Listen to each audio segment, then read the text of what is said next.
Inspiring Uganda.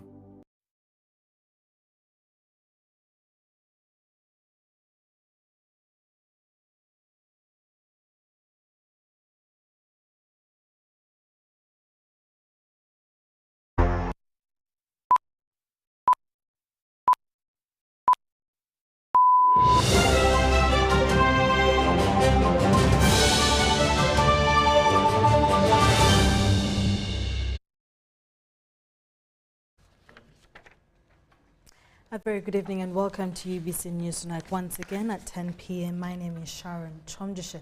Let's take a look at our headlines of today.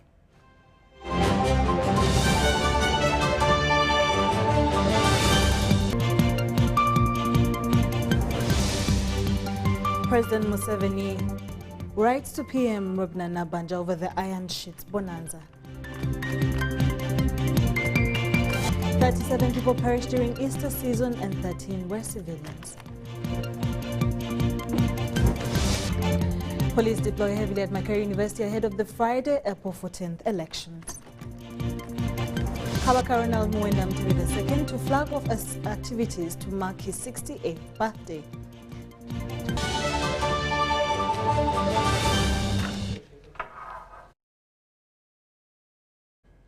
You're watching UBC News Tonight with me, Sharon Kyomugisha. In our top stories of the day, President Yoweri Museveni arrived in West Nile region where he will spend 3 days talking to the people of West Nile about government programs on wealth creation.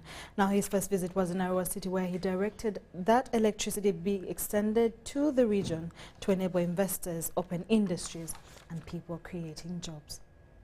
I'm concentrating on the issue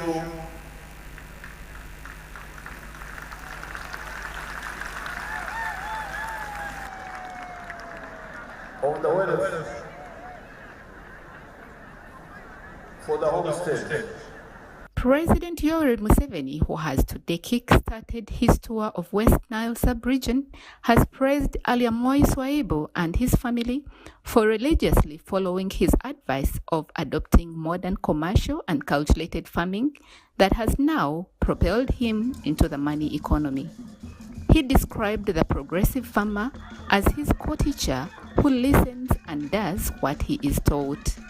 Aliamoy Swaibu is one of the model farmers who has invested in growing cassava, oranges, and rears goats on a 53-acre piece of land in Abario, Sel, Rhino Camp Town Council. I thank the Swipe and his family for proving our preaching correct. According to the woman member of parliament, Madiokolo district, Honorable Joan Aniku, Swaibu's story to the money economy commenced in 2015 following his bumper harvest of the cassava crop.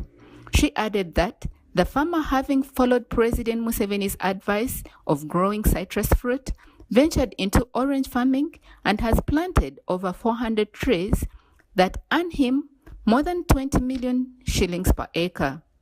He has also planted mango trees and anticipates to earn over 40 million shillings.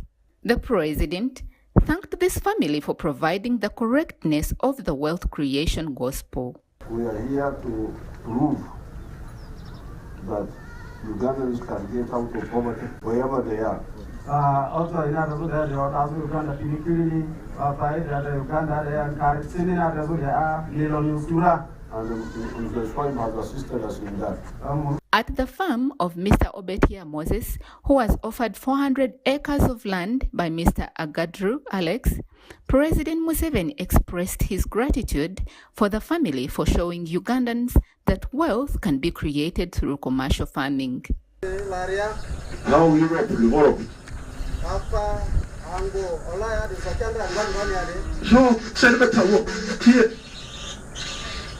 Why not Uganda?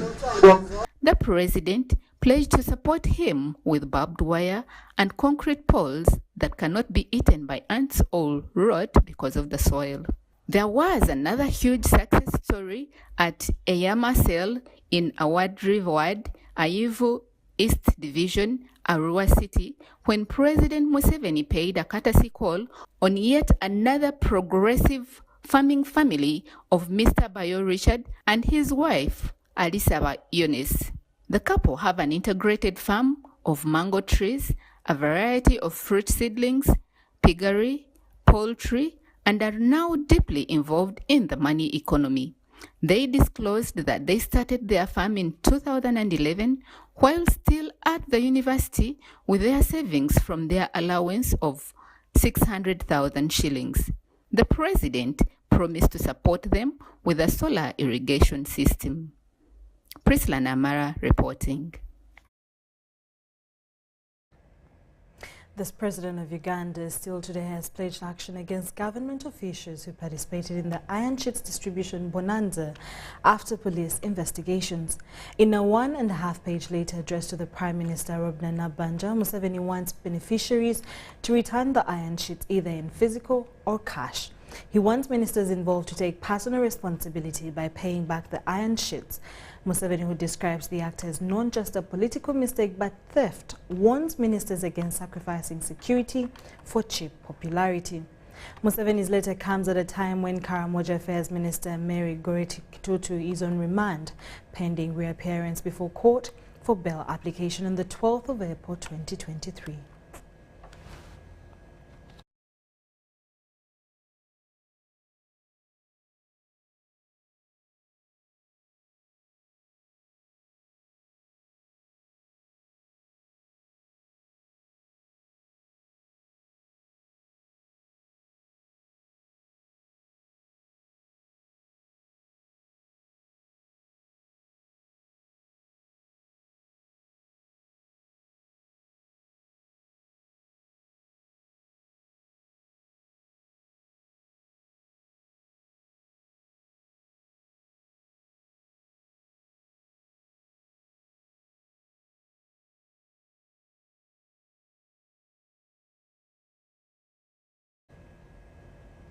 Now, Uganda police have committed to submit more concluded case files to Director of Public Prosecutions against government officials who took part in the disappearance of iron sheets meant for vulnerable Karimajong. This comes a week after the remand of the senior minister in charge of Karamoja Affairs, Dr. Makerere Guild. Take a look.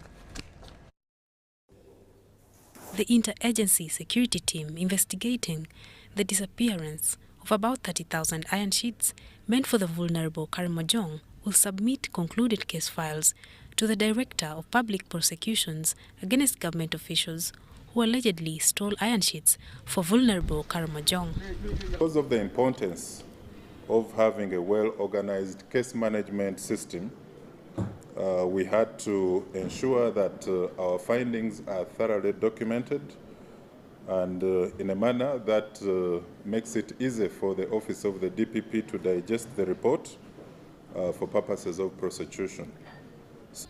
The investigation team submitted the file of the senior minister in charge of Karimajong affairs, Dr. Makerere Guild, who is now remanded at Luzira prison. The remaining individual case files are going to be submitted to the DPP, and then we shall be guided on the new suspects to be charged this week. Meanwhile, police are hunting for 5 families which disappeared in the areas of Makindye Division, Kampala District, and are expected to be ADF remnants. These are alleged to have recruited juveniles into terrorism activities. A total of 16 family members disappeared after abandoning their butchers, retail shops, and border businesses in Konge Lupuli. By the time of abandoning their businesses, they had also sold off all their household properties, and they sent a message after indicating that they were going to join the best Muslim group in the world. Police have arrested 26 individuals belonging to an organized criminal gang that has been attacking schools. Because of that, we put up a task team to actively carry out intelligence and investigate who are the persons behind these attacks. 3 out of these 26 were the gang leaders more of the members are being hunted down. Marion Awori for UBC.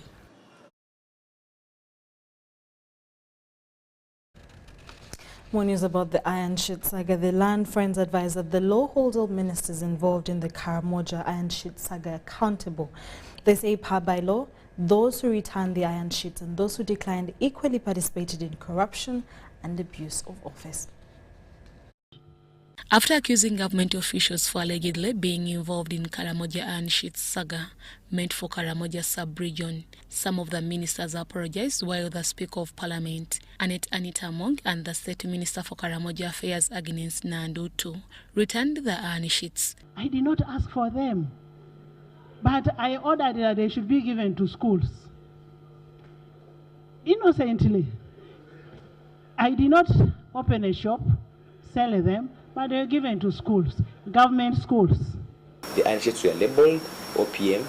The first question in their minds would have been, is there any OPM program which is distributing iron sheets to MPs? At least 53 ministers seem to have received the alleged iron sheets.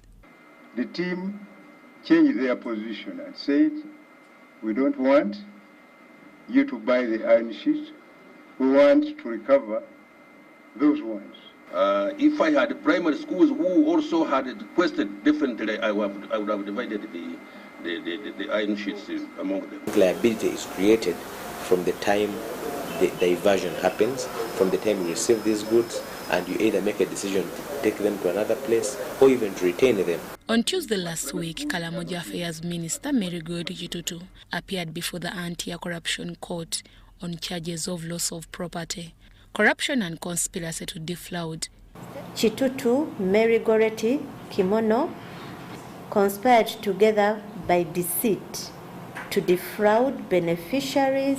But Ugandans are waiting what will happen to other ministers involved in the saga. And we don't know why the DPP preferred the offences it preferred against the minister. We can only know that when we have looked at the disclosure, the evidence, the government evidence against the minister. Well, this is not selective prosecution. What has happened is that the case is being handled in piecemeal. So this is just the first case file. So there's a case file in respect of each suspect. Lawyers say the DPP's office to prosecute Minister Chitutu, it's selective prosecution. But what does the law say?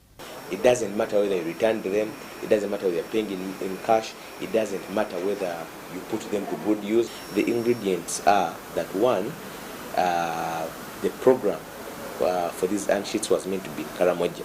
Any diversion or any person who conspired or who helped or who abated the diversion of those resources away from Karamoja, however well-intentioned, participated in the further commission of the crime.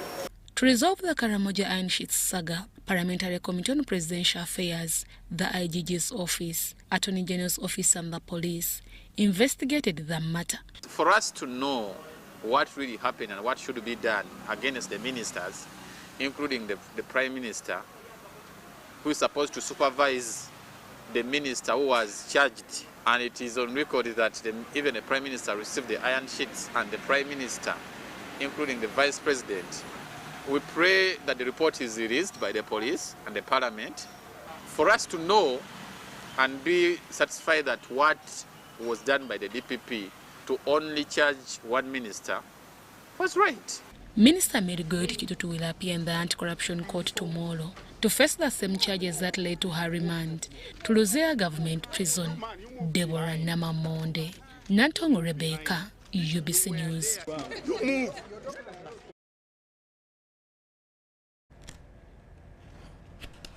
Now, in more stories, the Easter traffic report reveals that 13 pedestrians were killed in the 76 road crashes registered by police across the country. This shows that pedestrians continue to die more in the road accidents, and police traffic spokesperson advises pedestrians to desist from using earphones while walking on the roads. Now, as Ivan Kawa reports, 24 motorcycle riders, drivers, passengers and cyclists died in the crashes, bringing total death to 37 people. 76 cases of road use crashes were registered during the Easter season. 37 people died, for which pedestrians accounted for 12, the highest number of fatalities. All pedestrians on our roads, we want you to follow this rule. Don't keep the left. Keep the right, so that you see oncoming traffic. In case of anything, if a vehicle loses control, you're seeing it coming. Traffic police spokesperson confirms that 29 crashes were attributed to overspeeding and unnecessary overtaking. We don't care which emergency you have. We don't overtake in corners, and the signs are there. We don't overtake at a point where the line is thick and not broken. Still, we don't overtake at a point where there are two lines that are thick and not broken. We don't overtake at humps.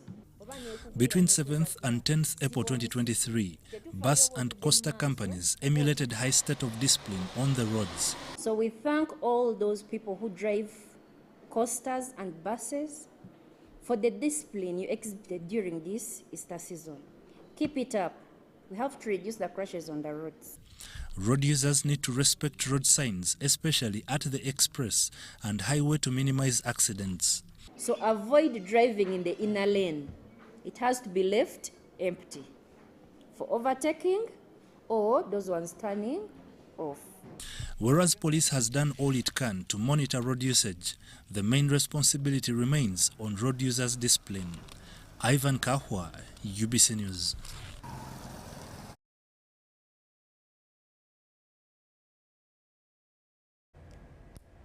As Makerere University prepares for this year's Guild elections, the institution, following threats from the disqualified candidates to strike, have been going on. Now it follows the University Council declaration that no political parties would be entertained, leading to Namwoza Sulaiman and Margaret Natabi to be disqualified from the Guild race. Guild elections are slated for this Friday on the 14th of April. Earlier in the morning, police deployed at Makerere University, following threats from Guild aspirants who were disqualified from the Guild race. Namwoza Sulaiman of FDC and Natabi Margaret of National Unity Platform were disqualified from this year's Guild elections for breaching Makerere University Guild Statute 2022 that prohibits students from belonging to political parties. When you look at all the leaders in this country over the years, they've had political parties, and this journey started from the university. So when you tell us to distance ourselves from the political parties, you're suffocating us.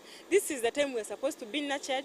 This is the time someone must find the different ideologies of different political parties, so that when I go for national politics, I know which party I am supposed to associate with. The students are free to participate in any political activities outside the university.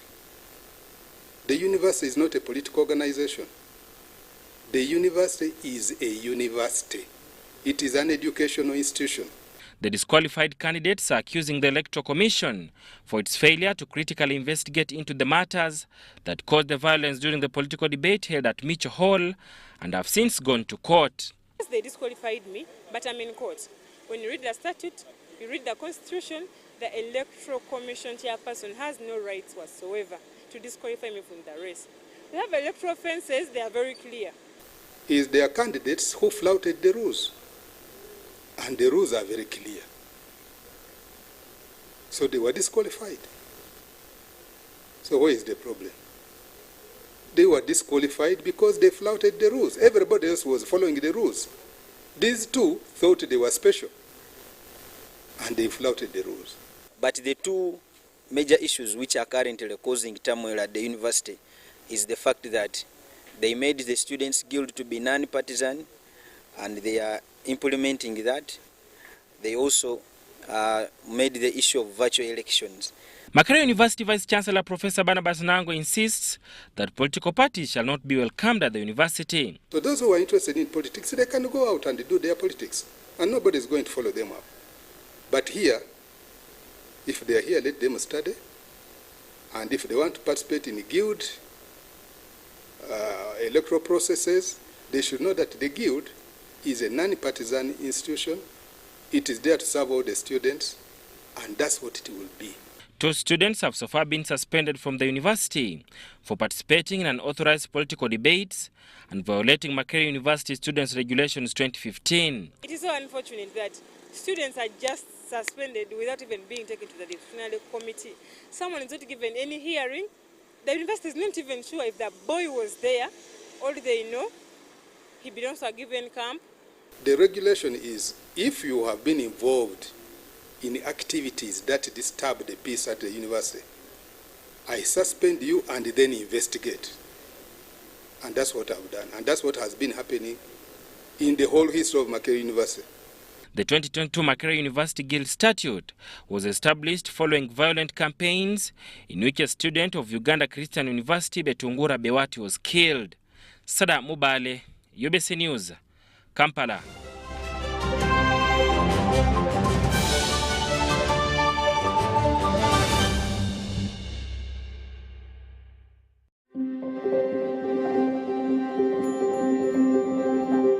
April 11th, 1512, Battle of Ravenna.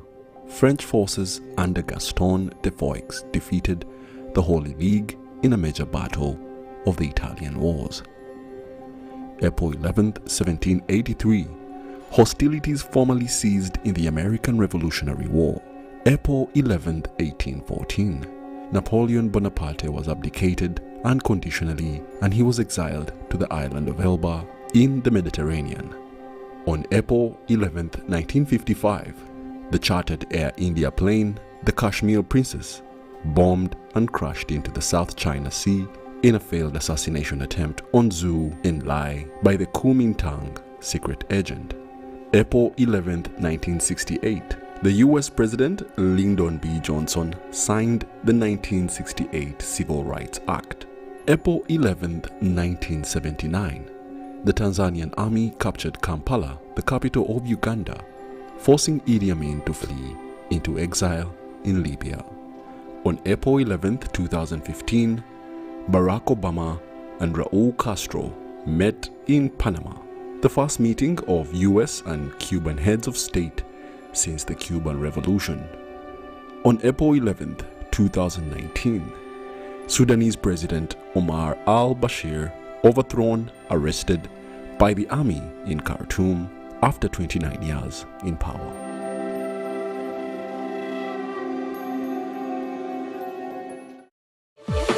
Talk with freedom. Get MTN Freedom voice bundles that don't expire. Dial *100 *21 hash or my MTN app for more bundles. Together, we're unstoppable. TB kills approximately 30 people daily, and 247 Ugandans fall ill of TB disease every day.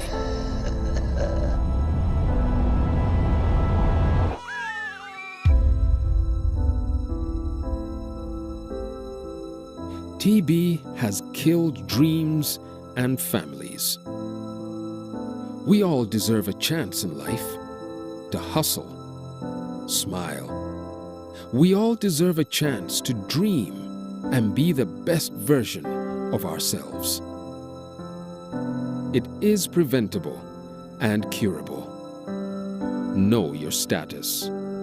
TB testing, treatment, and all TB-related services are free in all government hospitals and accredited private health centers. This is a quick call. I'm almost out of minutes.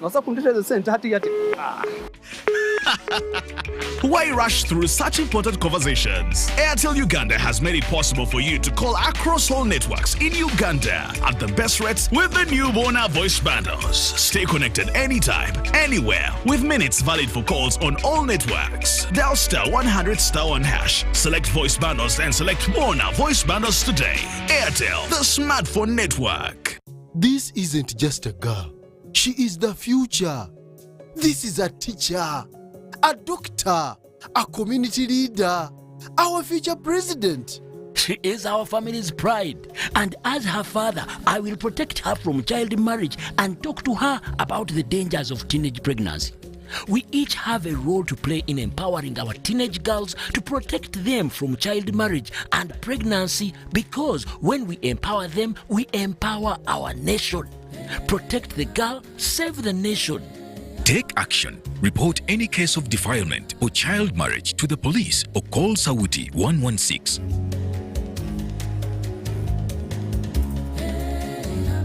The Ministry of Energy and Mineral Development, under the auspices of the East African Community, will host the 10th East African Petroleum Conference and Exhibition 2023 from the 9th to the 11th of May 2023 at the Kampala Serena Hotel in Uganda. Take full advantage of the investment opportunities in the East African region's vibrant oil and gas sector. To find out more on how to sponsor, exhibit, or attend the 10th EAPCE 23, visit www.eapce23.eac.int. Are you tired of high fees and slow transfer time when sending money? Look no further. Airtel Money is here to revolutionize the way you move your money. We have revised our rates, and now sending money from Airtel to other networks in Uganda, East Africa, and to the rest of the world has never been more affordable. Plus, you can trust Airtel Money to get your money where it needs to go quickly and safely. Simply dial *185# and start sending money. Switch to Airtel Money today and experience unbeatable rates and top-notch services for all your local and international money transfer needs. Airtel Money. Instant, secure, borderless.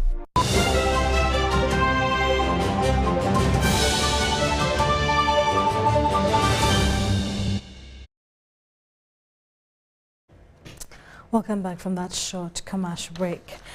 Police have used tear gas to disperse medical internees protesting over a statement released by the Ministry of Health. The statement asks the internees to put their strikes off laying down tools over little payment. Police arrested some of these people, as Ivan Juko is reporting. Speaking at a media briefing earlier on Tuesday in Mulago, a Kampala suburb, medical practitioners under their umbrella body Uganda Medical Association called on government to address their demands.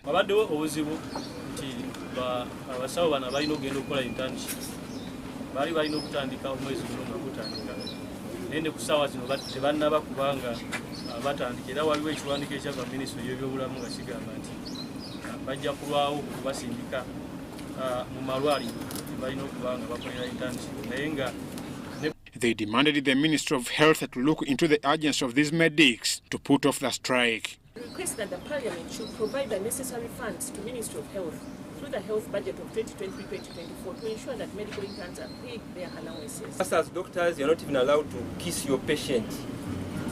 You're not even allowed to hug your patient, however much you love them. There are some boundaries. Ministry of Health must own up. I know government liberalized training. They must not act surprised when we are now producing over 1,000 doctors per year. That is a good problem. They must wake up, own up, and plan for it.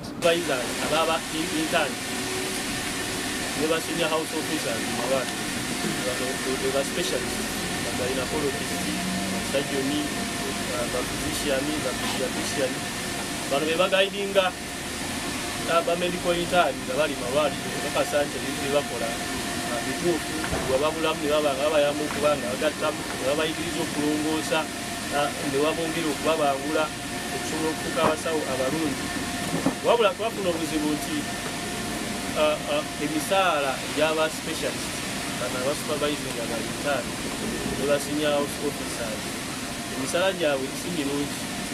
Yes, tubasa gavumenti nti waliwo okwongeza emisaala egy'abakozi ba gavumenti ku madaala gonna ekada eno oba leveni ey'aba specialist consideration yabwe yali ntono nnyo. Uganda Medical Association's Secretary General Herbert Luswata was concerned over Ministry of Health's agenda of stopping pay for medical interns, which could affect the health of Ugandans. Ensonga eno nkulu nnyo. Era tusaba akakiiko akaheeza aka Parliament ne Speaker wa Parliament bakirekesera y'amaanyi okukakasa nti bayintani ne ba senior house officers basigala nga bafuna allowance zino olw'obulungi lw'Abannayuganda okubanga bafuna obujjanjabi obulungi mu malwaliro.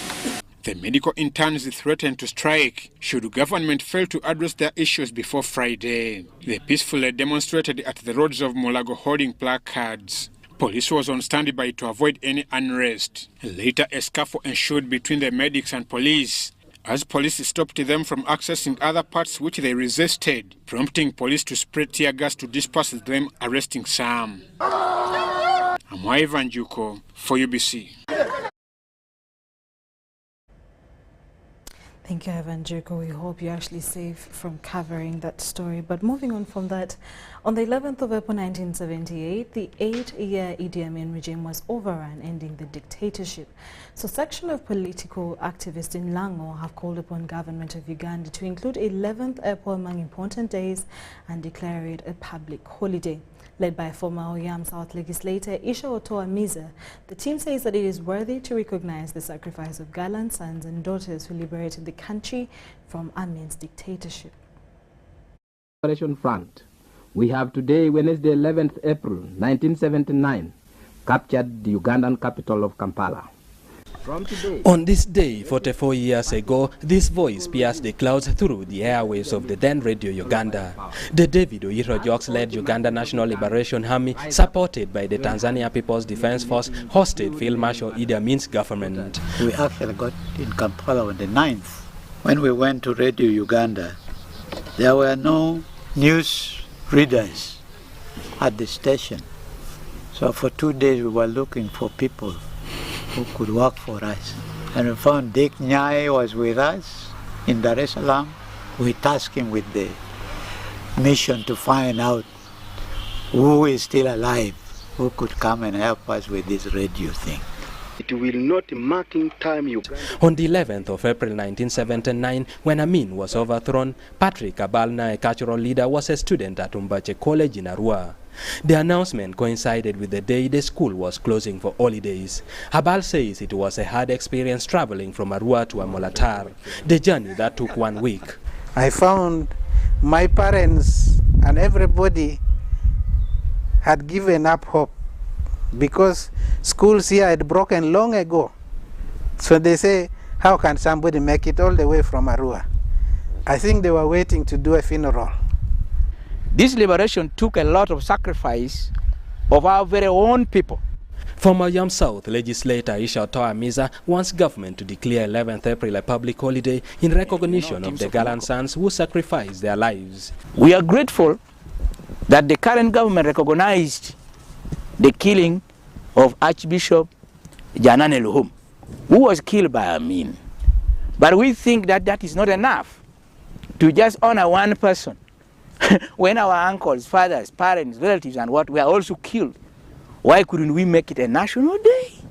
A day like today, Uganda is behaving as if nothing ever happened.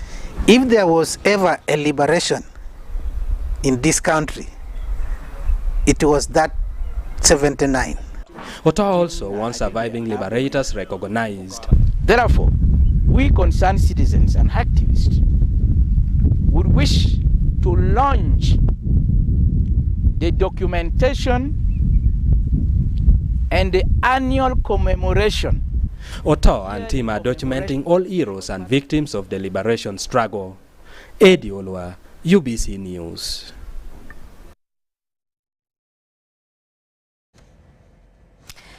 Ugandans have been warned to avoid disposal of electronics as they risk their lives and the flames from these parts cause global warming. The inspector from NEMA, Isaac Mungabo, told an environmental regulatory agency, at a training organized by Uganda National Association of Refrigeration and Air Conditioning at Gayaza Technologies disposal plant Namataba in Mukono district. Take a look.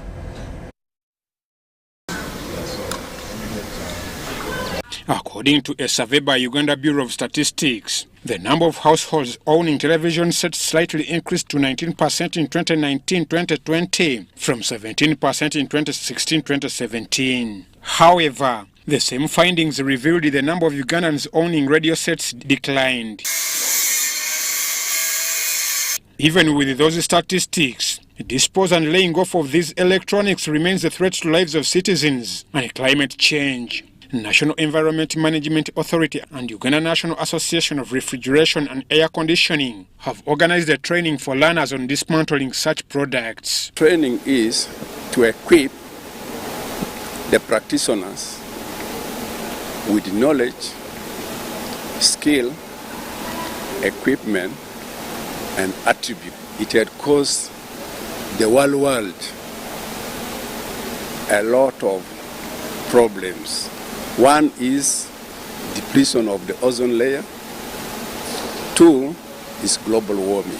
Isaac Mugabo, an inspector at NEMA, cautioned Ugandans not to dismantle such electronics which are flammable and contain gases hazardous to humans and the environment. Some of them are highly flammable, so they have to know the safe ways of handling them, and that is why this particular training has taken place.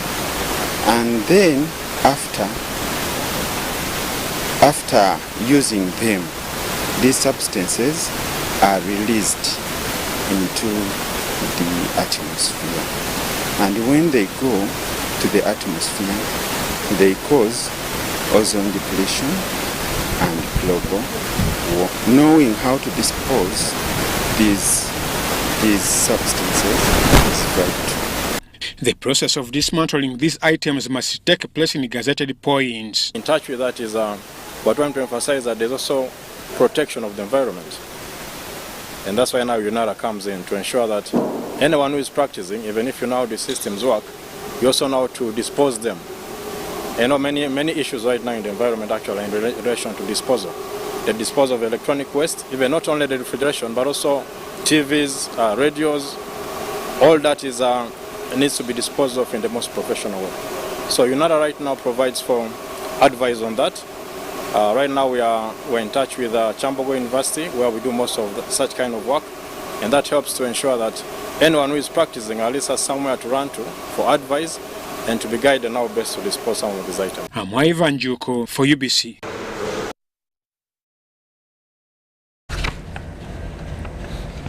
Now, local communities across the country have been discouraged from allowing unnecessary movement of livestock from one place to another. This is aimed at preventing any cattle disease that may break out from suspicious areas. Said Minister for Animal Industry Ramirama Bright says for now it is safe to consume meat across Uganda. Take a look. Recent reports of anthrax outbreak in Bududa district were not true.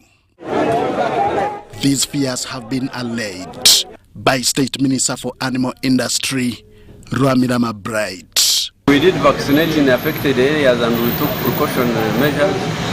As far as I'm concerned, it is safe to take meat in Bududa.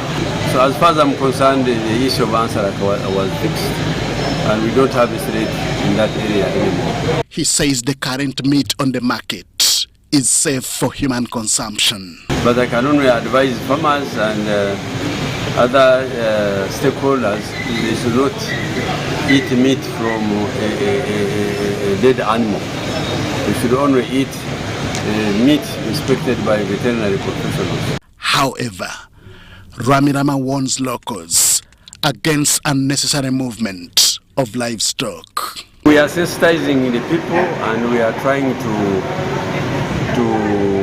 do regular vaccination in high-risk areas, transit areas, and affected areas. So going forward, that means that we contain any outbreak at any one given point. But we encourage the people, especially local community, not to allow movement of livestock unnecessarily, especially from affected areas to safe areas. Government is monitoring border points to avoid infiltration of animal diseases in the country. Henry Okrut, UBC. Let's take a short commercial break and we'll be back.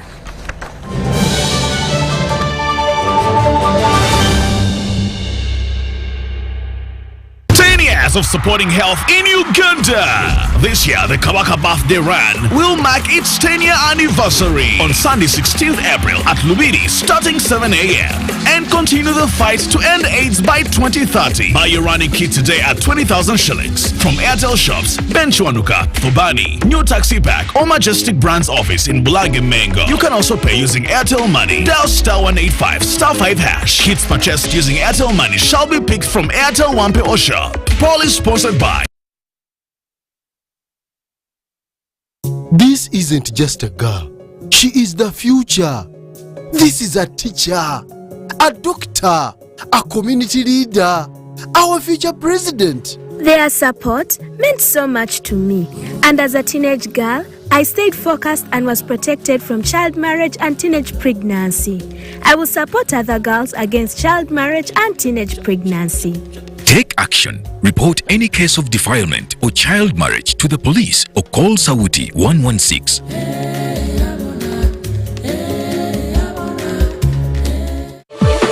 Talk with freedom.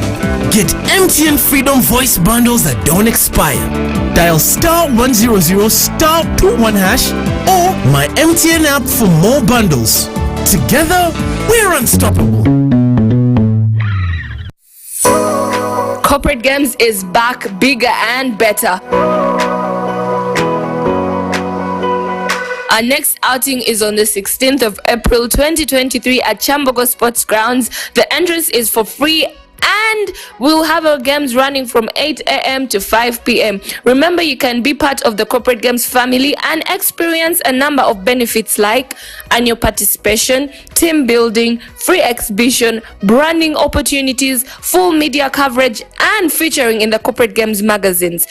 For more information on registration, contact us on 0787-620-611 or 075-872-6887. You can also reach us through our email address corporategamesug@gmail.com.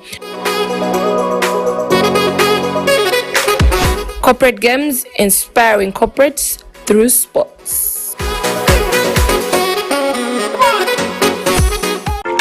Are you tired of high fees and slow transfer time when sending money? Look no further. Airtel Money is here to revolutionize the way you move your money. We have revised our rates and now sending money from Airtel to other networks in Uganda, East Africa, and to the rest of the world has never been more affordable. Plus, you can trust Airtel Money to get your money where it needs to go quickly and safely. Simply dial *185 hash and start sending money. Switch to Airtel Money today and experience unbeatable rates and top-notch services for all your local and international money transfer needs. Airtel Money. Instant, secure, borderless.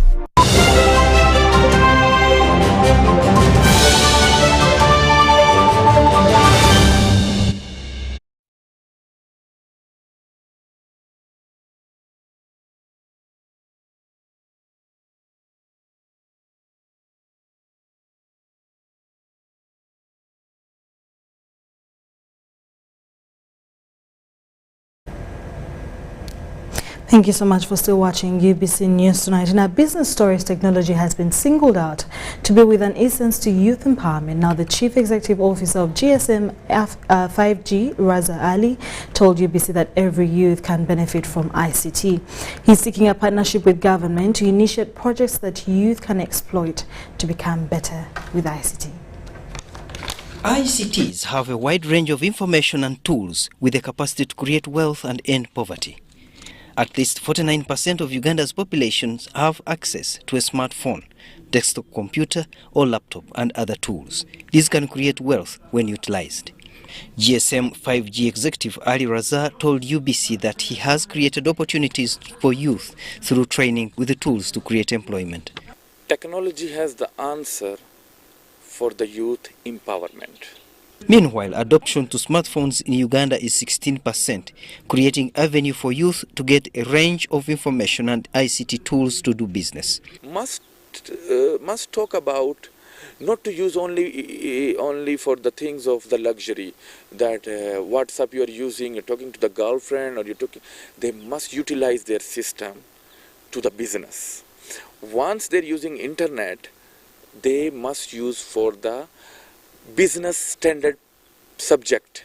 It has a lot of opportunity to earn the money through the internet through the smartphone, but for the information where you can base on your future, and you can learn even a lot of product, what can be needed, what you can learn without the teacher as well. The agricultural sector has a range of employment opportunities for youth, and the parish development model funds can help youth starting from the garden to value addition and the market. The moment we shall capture them, to give them training, give them the skill, there is a lot of opportunities. It will control them to earn the money through the home industry, through the service. There, they will do part-time agriculture to save the country agriculture, which Uganda based on. It is the beauty of Uganda. It is the biggest beauty of this country is agriculture. The moment they will have time do the home industry, I think so there is no way to go to look a job outside. No need to lose our youth. Because the most biggest part of the agriculture controlled by the girls. So, through home manufacturing, youth will get direct employment after they have utilized all the avenues of ICTs, including the internet. The moment youth will get to know about the technology, they will create the jobs by themselves and they will have a fantastic future. The old people one day will go away. 75 people are going to control the country. Are we making 50% people of them to get ready to fly the country? It only will depend when the technology will enter inside their mind. This is the first intervention to create employment for youth in Uganda. So, what remains is a leeway to engage stakeholders in youth empowerment. Abiona Francisco, UBC News. Lira City Health Department today cleaned the main market themselves, challenging the vendors on hygiene. The Lira City East Senior Health Inspector Job Elok, says that the exercise is to prevent the spread of infectious diseases as reported by Ediolwa. The City Health Department, with the help of community extension workers, embarked on a general cleaning of the main market. The recent move is a wake-up call to enforce hygiene standards in the market while doing business. It has come to our notice that our main market in Lira has been the most dirtiest market. So today, through the local leadership of the market, we had agreed in the several meetings as a resolution to have a general cleanliness. We really want to reduce and prevent the outbreak of diseases or sanitation-related diseases that may arise. We want this to become a routine so that they ensure that hygiene and sanitation of the market is highly maintained, so that even the customers and the vendors have a good working relationship. During the exercise, the Lira City East Health Inspector Job Elok urged the vendors to prioritize hygiene before they consider eviction. So we shall use leaders in different sectors to get for us this die-hard team that may not comply to the rules that we are implementing. So those ones, the law will take its cost. We shall arrest them or we shall remove them from the market system. Basil Edwako, the chairperson Lira Main Market, blames the poor hygiene on lack of water. Challenges is the money, and actually the city council is to employ the plumber of the market, so that he is always checking the drainage. That's the bigger problem we have in the market. We don't have water, and that's why people are not able to clean the market. We don't have water, we don't have soap, we don't have everything. We have a private water for somebody who is not even a vendor in the market, whereby we buy a jerrycan at 200 shillings. Lira Main Market is a major hub for economic activity in Lango sub-region that supports livelihood of over 2,000 vendors. Ediolwa, UBC.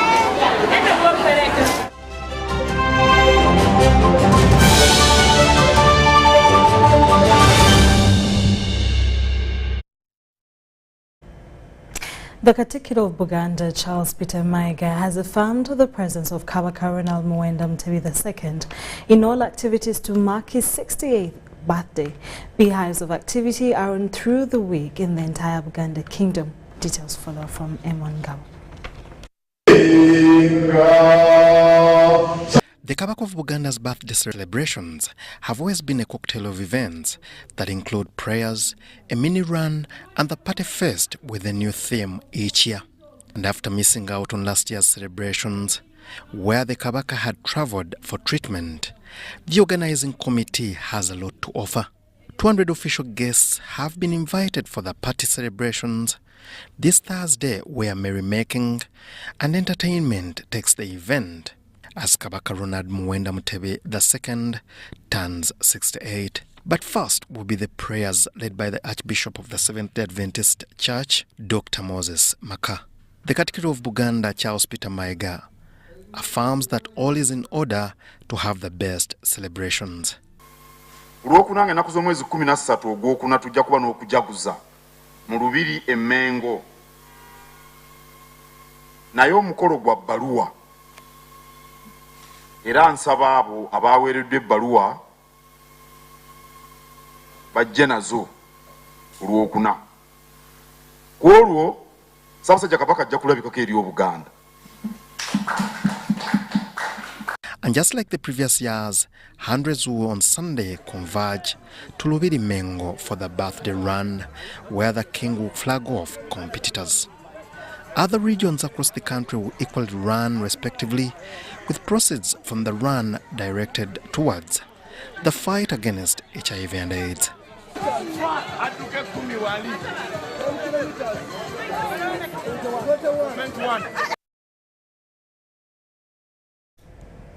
Well, with just 6 minutes to 11 p.m., we've come to the end of UBC News Tonight. My name is Sharon Kyomugisha. Thank you so much for watching. Have a lovely night and a blessed evening ahead of you. Good night. Bye-bye.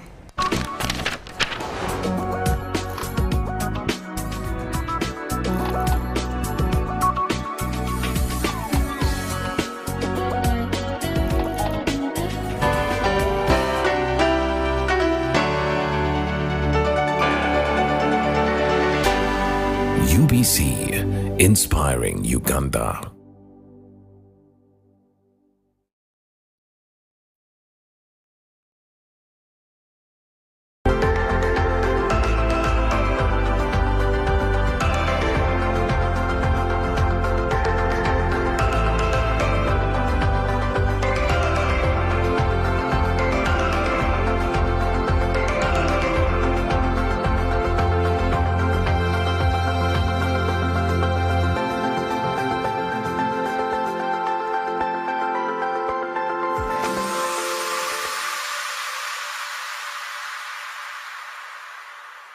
In 1905, Paul Harris organized the very first Rotary